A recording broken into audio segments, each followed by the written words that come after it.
Gente, eu queria compartilhar com vocês uma palavra que está em João, capítulo 21, a partir do versículo 1. Vou pescar, disse Simão Pedro. Nós também vamos com você, disseram os outros discípulos que estavam com ele. Eles foram entrar no barco, mas naquela noite não pegaram nada. Ao amanhecer, Jesus estava na praia, mas os discípulos não o reconheceram. Ele lhes perguntou: filhos, vocês têm algo para comer? Não, responderam ele. Lancem a rede ao lado direito do barco e vocês encontrarão. Assim fizeram, mas não conseguiram recolher a rede por causa da quantidade de peixes. O discípulo a quem Jesus amava disse a Pedro: é o Senhor. Simão Pedro, ouvindo dizer isso, vestiu a capa, pois havia tirado, e lançou-se ao mar. Os outros discípulos vieram no barco, arrastando a rede cheia de peixes, pois estavam apenas cerca de 200 côvados da praia, 100 metros aproximadamente da praia. Quando desembarcaram, viram ali uma fogueira, peixes sobre brasas e um pouco de pão. Jesus lhes disse: tragam alguns dos peixes que acabaram de pescar. Simão Pedro entrou no barco, arrastou a rede para a praia e estava cheia, e tinha 153 grandes peixes. Embora houvesse tantos peixes, a rede não se rompeu. Venham comer. Nenhum dos discípulos tinha coragem de perguntar: quem és tu? Pois sabiam que era o Senhor. Jesus aproximou-se, tomou o pão e deu a eles, fazendo o mesmo com o peixe. Essa foi a terceira vez que Jesus apareceu aos seus discípulos depois de ter ressuscitado dentre os mortos. Depois de comerem, Jesus perguntou a Pedro: Simão, filho de João, você me ama mais do que estes? Sim, Senhor, tu sabes que te amo. Jesus disse: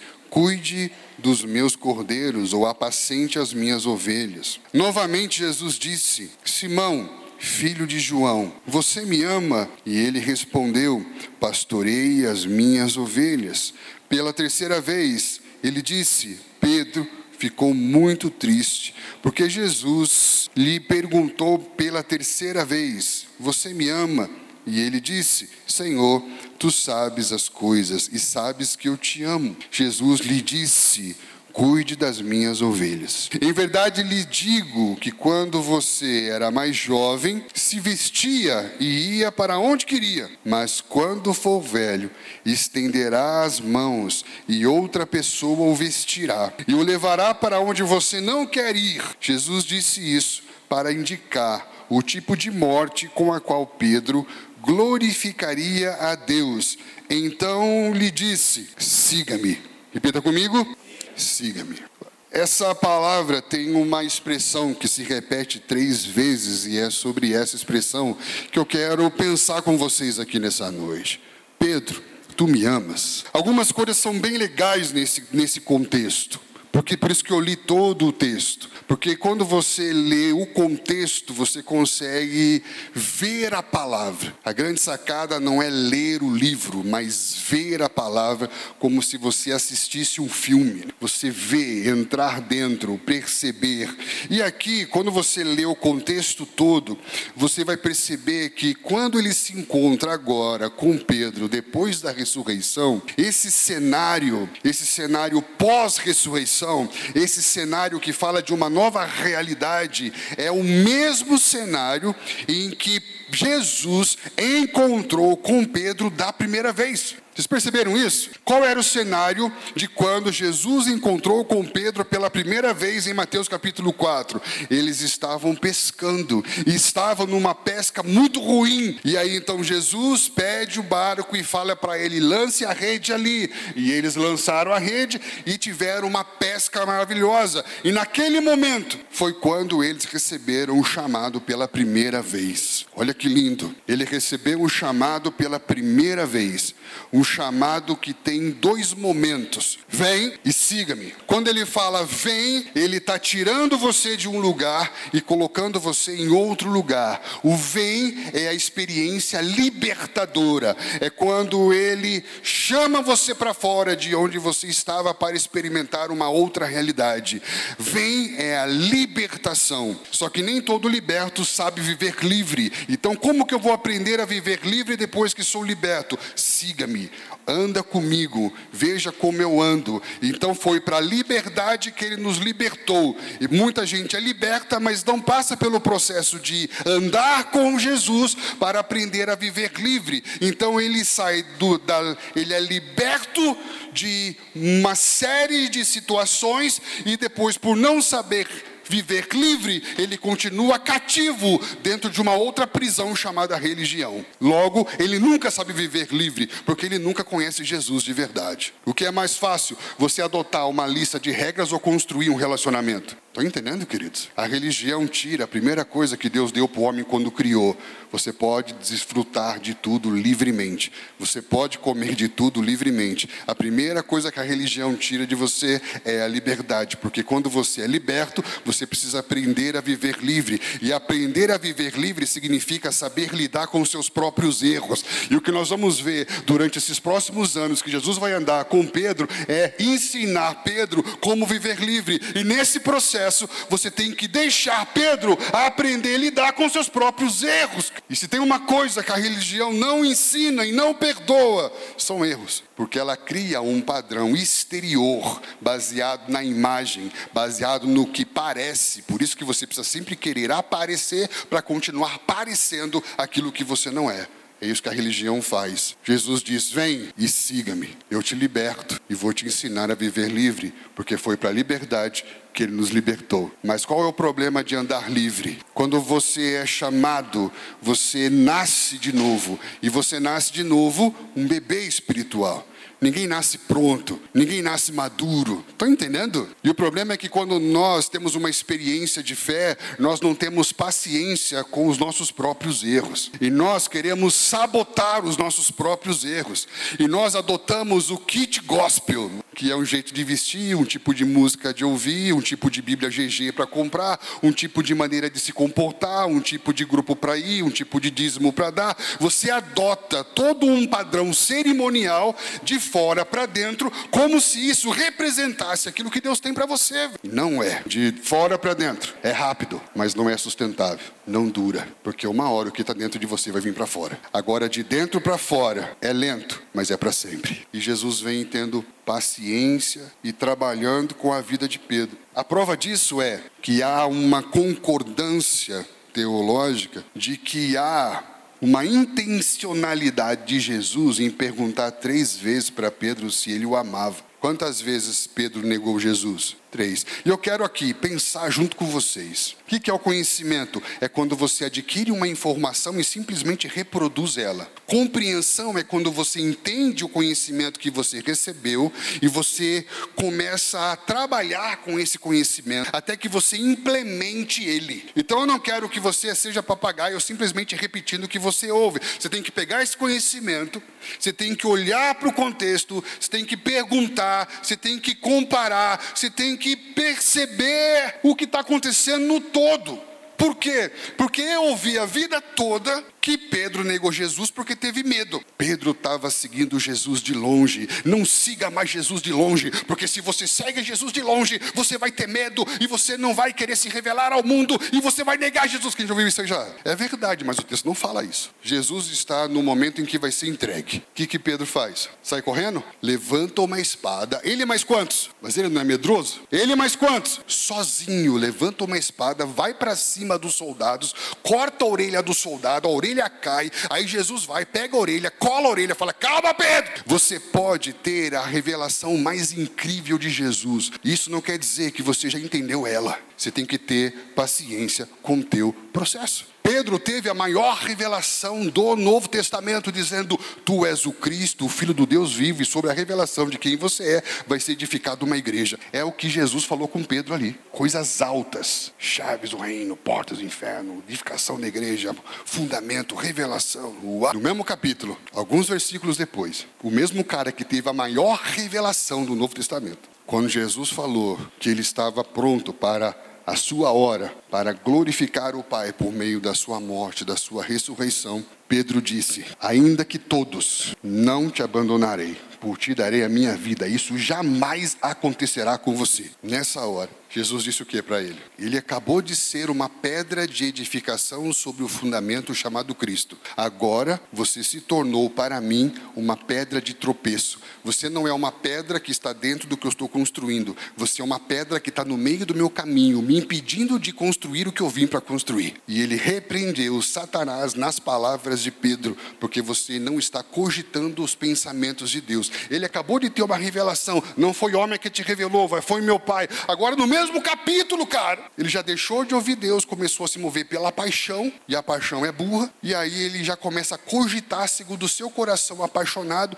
se desconecta da revelação e começa a falar algo que não tem nada a ver com aquilo que Deus tinha acabado de falar. E ele repreendeu Satanás na vida dele. Eu estava com o Gabriel esses dias, o Gabriel falou um negócio. Você sabe por que Jesus chamou Pedro de Satanás e Judas de amigo? É porque Pedro estava afastando Jesus do caminho dele, mas Judas, mesmo negando, estava levando Jesus para o seu destino. Tem gente que você chama de amigo, mesmo quando te trai, porque você sabe que quando você, mesmo sendo traído, está sendo levado para o seu destino, como José. Quando José foi traído pelos irmãos, os irmãos não sabiam que estavam empurrando José para o destino dele. Mas o que eu quero dizer é que Pedro não negou Jesus porque teve medo. Ele negou Jesus porque era arrogante, porque era impulsivo, porque ele diz: eu não vou deixar você morrer. Ainda que todos te deixem, eu não vou deixar você morrer. Por quê? Por causa da paixão, por causa do querer bem. Mas isso não fazia parte do propósito. Quem aqui já assistiu o filme de espionagem? De alguém que vai resgatar um cara que é espião em outra nação. Ele pode ser descoberto? Pedro colocou algo na cabeça dele: eu vou salvar Jesus. Ele disse: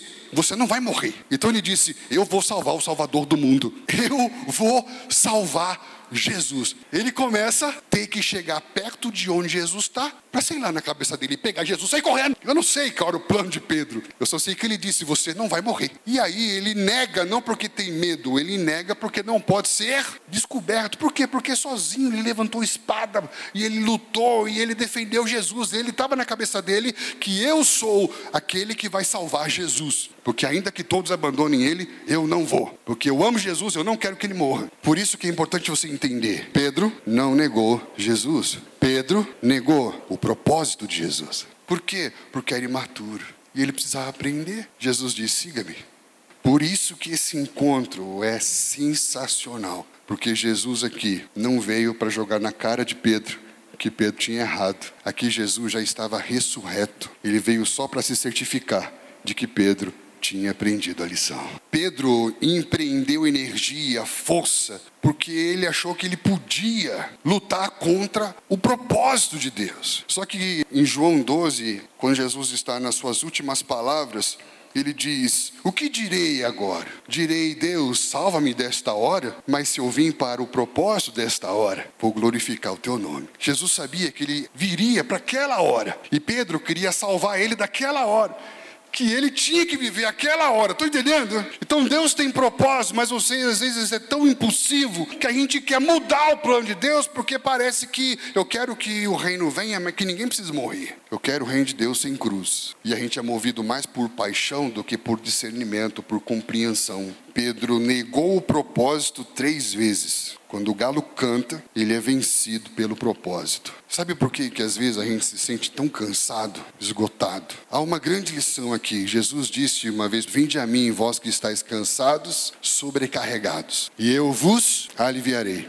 Ele diz: o meu jugo é leve, o meu fardo é suave. O jugo era um instrumento colocado sobre os animais, e ele carregava, através do jugo, um fardo. Ou ele carregava uma colheita, ou ele carregava o instrumento de arar, de ferir a terra. Então o jugo era a vocação.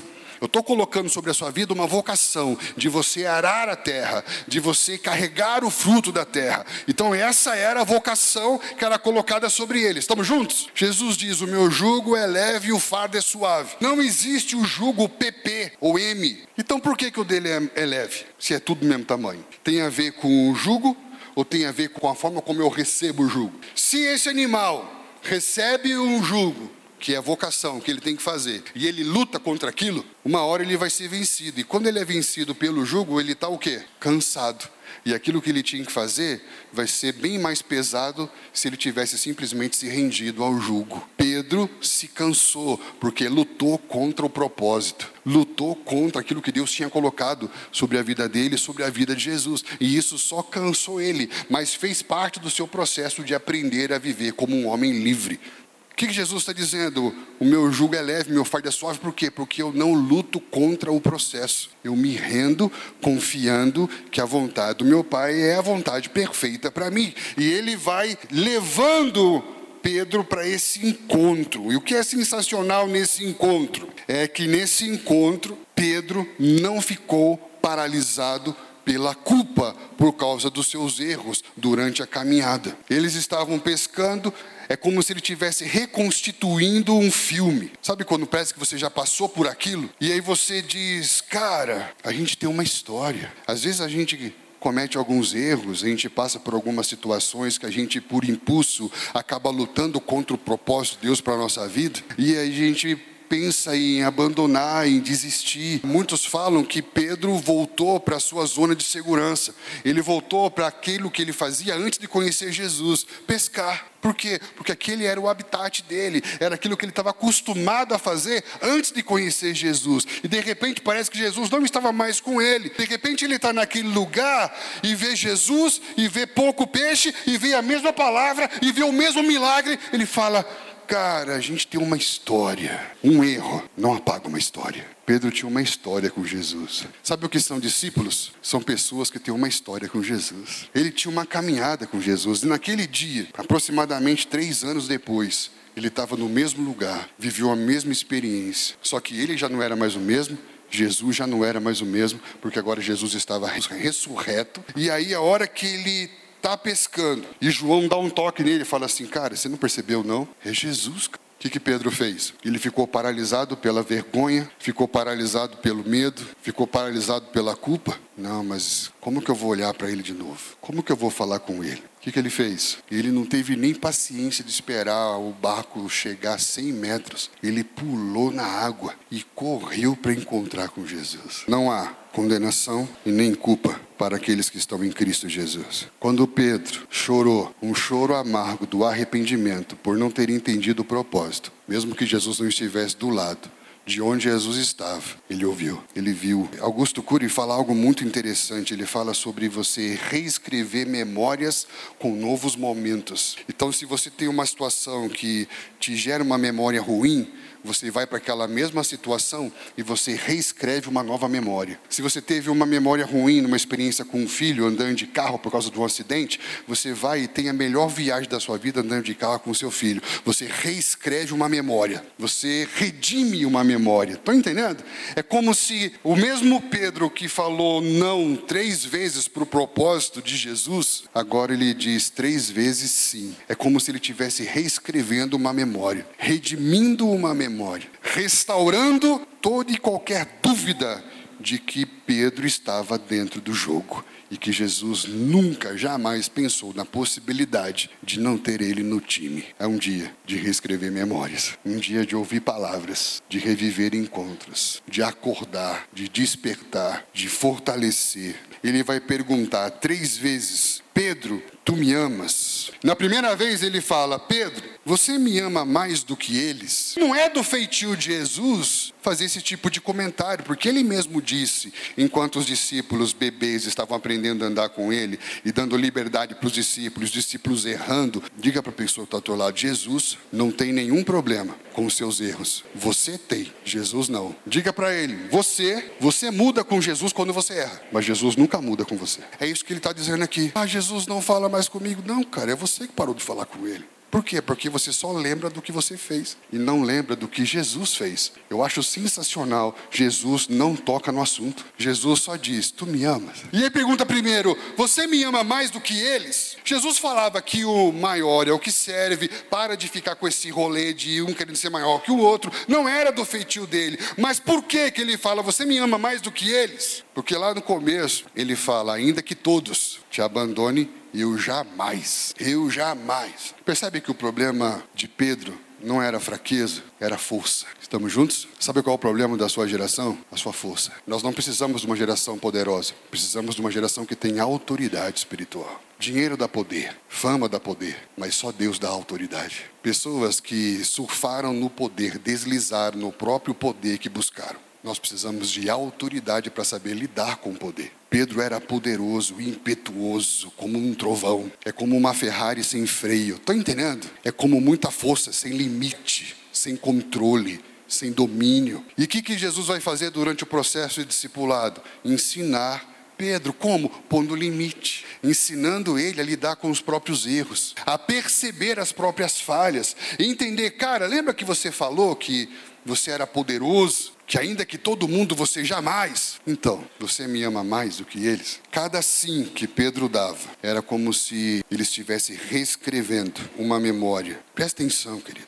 Como que a gente lidar com o erro das pessoas? Com uma linguagem de amor ou uma linguagem de condenação? As pessoas têm problema com a força, com o desejo, com o ímpeto, com a ira, com a paixão. E a gente vai lidar como com isso? Tá, mas você ama Jesus, velho? Mais do que tudo, mais do que todos. É esse o ponto. É o quanto você tem da força, é o quanto você ama mais Jesus do que tudo isso. E o que eu acho sensacional é que o mesmo Pedro, quando vai escrever uma carta, ele diz, acima de tudo, amem-se sinceramente uns aos outros, porque o amor cobre multidão de pecados. Com quem que ele aprendeu isso? Com Jesus. Porque o amor de Jesus cobriu como uma onda. Sabe quando tem marcas na areia e a onda vem e leva e volta como era antes? É isso que Jesus faz. Jesus quer fazer isso com você, querido. O meu amor pode cobrir esse rastro que você deixou e vamos recomeçar. Estão entendendo? Se você chegasse para mim como um Pedro no começo, impetuoso, cheio de razão, querendo salvar o mundo, achando que está certo,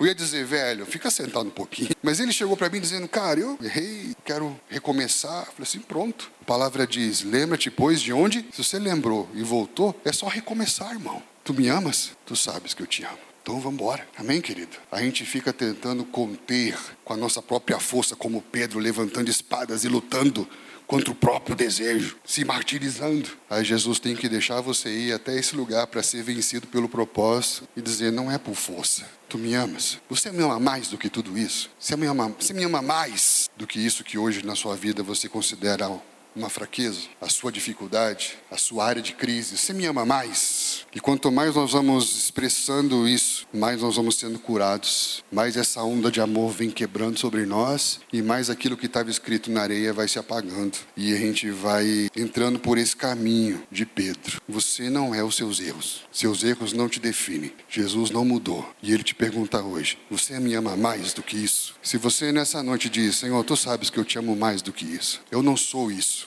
Não é um desejo que me define. Não é o que eu faço que me define. Não é o que eu tenho que me define. É você que me define. Eu não quero mais ficar fazendo força como Pedro. Eu não quero mais ficar tentando vencer as coisas na força do meu braço. Eu não quero mais ficar tentando provar alguma coisa. Deus, eu preciso ser vencido como Pedro foi vencido. Porque quando ele se encontra com Jesus na praia, não é para justificar. Ele está rendido. E quando ele está rendido, a onda do amor simplesmente quebra sobre ele. Eu abençoo para que uma onda de amor quebre sobre você agora. Uma onda que vai apagar esses rastros. Ele diz, Pedro, tu me amas? O que Pedro diz para ele? Tu sabes que te amo. Pedro, tu me ágapes, ou me agapau, de ágape. E ele vai dizer, Senhor, tu sabes que eu te filéu. C.S. Lewis tem um livro sensacional chamado 4 Amores. E ele fala que existem 4 palavras gregas para a palavra amor. Existe uma palavra chamada storge. Comigo, storg. Essa palavra é a palavra para aliança. Uma aliança que há entre marido, mulher, pai e filho, irmãos. Estamos juntos? Para chegar no nível da aliança, você tem uma progressão. Eu penso sempre processo. E a base de todos os amores é o ágape. O que é o ágape? Ágape é o amor com o qual Deus nos amou primeiro. É o amor elementar. Agostinho fala que sem esse amor que emana de Deus, nada tem valor e nem significado. Ágape é o amor de Deus que nos amou primeiro. Por isso que 1 João 4:19 diz: nós amamos porque ele nos amou primeiro. Então, ágape, esse amor básico, é o amor que nos amou primeiro e que nos ensinou a amar. O amor filéu é a evolução do ágape. Por quê? Porque no ágape ele me ama quando eu não amava. E quando eu aprendo a ser amado com o amor dele, eu começo a responder ao amor. E quando eu começo a responder, retribuir, eu construo uma relação. Por isso que o amor filéu é o amor da confiança, é o amor da amizade, é o amor do companheirismo. Alguém constrói confiança de um dia para o outro? Não, tem que ver um processo. Ele pergunta: Pedro, tu me ágapes, ou seja, você me ama com amor básico. Ele diz: Senhor, o Senhor sabe que eu te filéu. O que quer dizer isso? Nós estamos falando aqui daquilo que Pedro negou. O que Pedro negou? Jesus ou o propósito? O propósito. Então o que ele está dizendo? Senhor, você sabe que pode confiar em mim de novo o propósito. Marcos 15:24 diz: não fui enviado senão às ovelhas perdidas da casa de Israel. Ou seja, Jesus foi enviado para uma coisa, para apacentar as ovelhas. Ele veio para uma coisa, apacentar as ovelhas. Aí ele vai dar para um cara que fala que gosta dele tudo aquilo pelo qual ele veio. Meu Deus do céu, não faz sentido. Se ele veio para apacentar as ovelhas e ele fala: Jesus, você sabe que pode confiar em mim de novo, então eu vou dar para vocês, apacenta as minhas ovelhas. Mas sabe qual é o problema? Que quando a gente erra, a gente acha que Jesus não quer mais trabalhar com a gente. E a gente volta a pescar, vai tocar a nossa vida, vai viver nossos negócios. Aí Jesus aparece de novo, lembra que vocês têm uma história e diz assim: e aí, você me ama só o amor que eu te amo? Ou eu posso confiar em você? Jesus, o Senhor pode confiar em mim de novo? Então, cuida das minhas ovelhas. Jesus confiando a nós tudo aquilo pelo qual ele veio. Mesmo depois que a gente erra, você volta a confiar nas pessoas que erraram com você? Jesus volta. Por isso que a gente está aqui hoje. E ele está dizendo: posso confiar em você de novo? O que você diz para ele? Tu sabes que eu te amo, que eu te filéu. Isso faz sentido para você ou não? Tu sabes de todas as coisas. Na terceira vez: tu me ágapes. Tu sabe que eu te filéu. E ele diz: tu me filéu? O Senhor sabe todas as coisas. Você confia em mim? Então, cuida das minhas coisas. Os teus erros não te definem. É um encontro em que o amor de Deus cobre. É um dia de voltar para o jogo. É o dia de lembrar que você tem uma história com Jesus. Eu te abençoo para que hoje você se lembre de todas as palavras que você ouviu de Deus na sua vida. Todas elas. Aquela ceia era como se passasse um filme, né? A gente tem uma história com Jesus. São anos de uma caminhada. E não se joga fora isso de um dia para o outro. Não se joga fora isso por um erro. Quando ele disse: Pedro, tu me amas? Pedro disse: Senhor, o Senhor sabe que eu te amo. Então ele diz: vai e compra uma guitarra e toca na igreja, é isso? Vai e começa a cantar. É isso que ele fez? O que ele falou? Tu me amas? O Senhor sabe que eu te amo. Então vai cuidar de gente, velho. Desce do palco e vai cuidar de gente. Tu me amas? Então vai cuidar de gente. Vai cuidar de pessoas, igual eu estou cuidando de você. Paulo fala que nos últimos dias as pessoas teriam comichão no ouvido e torceriam a palavra para a palavra falar o que elas querem que a palavra diga. Alguém vai dizer assim: ah, pastor,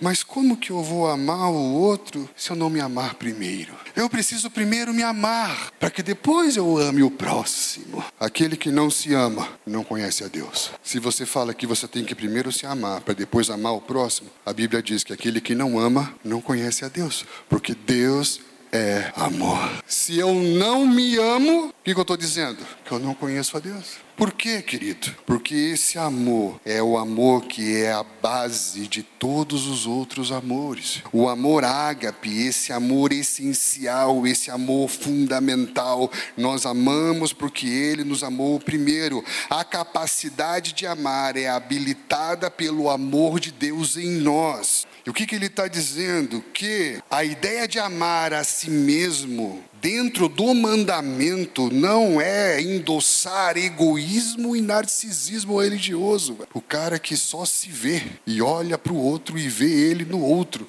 e acha que tudo gira em torno dele, como se tudo orbitasse em cima das suas escolhas e do seu ego. Quando eu encontro o amor de Deus que me amou primeiro, eu entendo o quanto sou amado, e assim como sou amado e amo a mim mesmo com o amor que Deus me amou, eu amo o outro, porque o homem é incapaz de amar sem que Deus não tenha um amado primeiro. Quando você está falando de amar sem o amor de Deus, você está falando de afeição. A afeição natural é gostar das pessoas que te fazem bem, é o amor de happy hour, é você gostar de sair com quem te agrada, com quem te satisfaz, com quem te ouve, com quem te dá atenção. Eu não preciso de Jesus para gostar de quem gosta de mim, mas eu preciso de Jesus para amar quando não sou retribuído. Eu preciso de Jesus para amar o que é diferente. Eu preciso de Jesus para ter paciência, não pensar nos próprios interesses, para sempre priorizar o interesse do outro.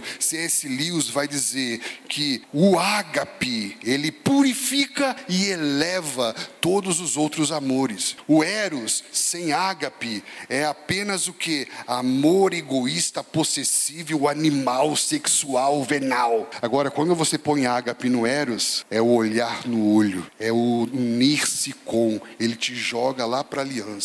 O ágape, ele purifica e eleva todos os amores. Então, querido, se eu estou nessa ideia de que para amar o outro, primeiro eu tenho que me amar, não é isso que Jesus quis dizer. O que é amar a si mesmo? É reconhecer o próprio valor conferido por Deus quando Ele te ama. E como eu sou amado e experimentei o amor, eu amo. Estamos juntos? Que tipo de amor? Um amor incondicional, que não está condicionado às qualidades do outro, que não está condicionado à gentileza do outro, mas é um ato de obediência, porque aquele que ama guarda os mandamentos. Então eu amo quando mantenho a minha palavra de amar com o mesmo amor que eu fui amado. Você me ama? Então tá, cuida de gente. Com o quê? Com o mesmo amor que eu estou te amando. Muito importante você entender a teologia da liberdade. Como Deus pensa a liberdade. Porque quando você usa o próprio mandamento de Deus para distorcer a mensagem de Deus, para que isso se torne egocêntrico e narcisista, dizendo eu tenho que me amar, eu tenho que pensar em mim, depois se der eu penso no outro. Quando foi que Jesus fez isso, velho? Jesus diariamente era nutrido do amor do Pai. Por que ele saía de noite para as regiões desertas e ficava sozinho orando para ser nutrido de amor? Lembra? Tu és o meu filho amado, em quem eu tenho prazer. O Pai nutria ele de amor. E aí ele vinha e derramava do amor com o qual ele era amado. Eu sou amado pelo meu Pai. Eu experimentei amor na minha vida. Então eu derramo esse amor. Ninguém pode dar o que não tem. E se eu primeiro penso em mim, para depois no outro, é porque eu não tenho o amor de Deus na minha vida. O que você precisa? Sair da religião, ter uma experiência com Jesus. Hoje pode ser o seu dia. E aí eu posso usar a ideia da liberdade, no sentido de, cara, eu tenho que ser livre para viver minha paixão, como Pedro.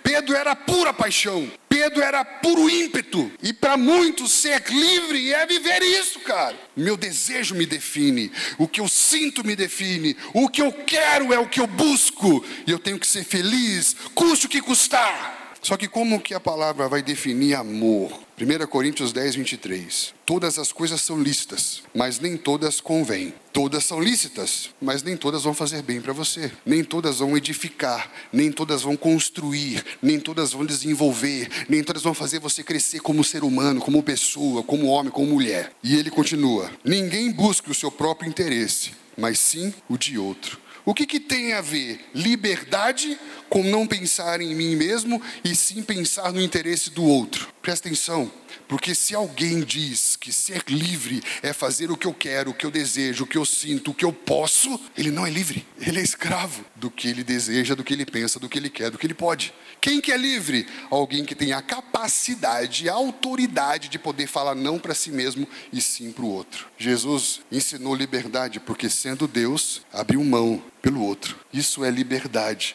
É quando você é tão pleno, é tão cheio de amor e de graça, e tão consciente da sua identidade, de quem você é, que você é capaz de falar não para aquilo que você queria fazer, para falar sim para o outro, para o que o outro precisa. Pedro, tu me amas? Senhor, tu sabes que pode confiar em mim. Você é livre para dizer não para você e sim para as minhas ovelhas? Qual é a escala de valor e prioridade em que o outro está na sua vida? As pessoas, elas orbitam a favor do seu propósito, ou o seu propósito é servir ao outro. Somos livres para poder amar? Escravos não amam. O amor lança fora o medo, porque o amor aperfeiçoa. Amor é aperfeiçoar. Sabe o que é aperfeiçoar? É quando um ajuda o outro a crescer por meio da exposição do próprio erro. Sabe por que a gente gosta de ficar olhando de longe? Porque se as pessoas chegarem perto, ela vai ver que a gente não é nada daquilo que a gente parece. Sabe por que você não quer ir para o GF? Porque lá as pessoas vão saber que você tem erro. Ser exposto não é ser excluído.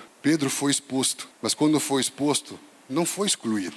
Ele foi acolhido, foi tratado, resolvido e enviado. É isso que Deus quer fazer com a sua vida. Para de se esconder procurando o mundo perfeito, como se você fosse perfeito. Por que você está procurando uma igreja perfeita? Você não é perfeito. A igreja perfeita, aí você chegou e estragou. Se existia uma igreja perfeita e você chegou nela e estragou. Porque ninguém é perfeito. Olha só o que diz aqui, 1 Coríntios 10, 32. Não vos torneis causa de tropeço para judeus, nem para gentios, nem tampouco para a igreja de Deus, assim como também procuro em tudo ser agradável a todos, não buscando o próprio interesse, mas de muitos, para que sejam. É o mesmo capítulo 10 que ele começa falando sobre liberdade. Ele está sempre pensando no outro. E para a cereja do bolo, Gálatas 5 diz: foi para a liberdade que Cristo nos libertou. Permanecemos firmes e não se deixe submeter de novo à escravidão. Vocês, irmãos, foram chamados para a liberdade. Não use a liberdade para dar ocasião à carne. Ao contrário, sirvam uns aos outros mediante o amor. O que tem a ver liberdade com amor? De novo, porque a liberdade dentro do reino de Deus, ela é responsável. Ele termina dizendo: porque toda a lei se cumpre numa palavra só: amarás ao teu próximo como a ti mesmo. Se você tem o discurso de liberdade para fazer o que você quer, você não é livre, você não conhece o amor de Deus. Hoje, o amor de Deus está caindo sobre nós como uma onda, trazendo sentido à nossa liberdade. E a pergunta é: Pedro, tu me amas? O que é que Pedro estava negando em Mateus 16? Que ele falou, não, de jeito nenhum. Estava negando o quê? A morte. Ele estava negando a morte de Jesus. Depois que ele fala, tu me amas 3 vezes, que ele entende que amar é cuidar de gente, e eu tenho que ser livre para viver esse amor, ele diz, no final, vai chegar uma hora que vai ser diferente do começo. No começo, você falava o que queria. No começo, você fazia o que queria. No começo, você se vestia como você queria. Mas, agora, você vai entrar num tempo em que não vai ser mais como era no começo. Em que você era impetuoso, que você falava não para aquilo que eu estava falando sim. Você vai ser levado para onde você não quer ir. Eu não sei se você sabe, mas Pedro foi morto como Jesus no ano 60 depois de Cristo. Só que ele não se sentiu digno de ser crucificado como Jesus, e ele pediu para ser crucificado de cabeça para baixo. Só que quando Jesus falou de como ele iria morrer, ele falou o quê? Ele não falou nada. Percebe a diferença? Quando você entende o amor de Jesus, você entende como Jesus ama. João 13:1 fala que Jesus amou os que estavam com ele.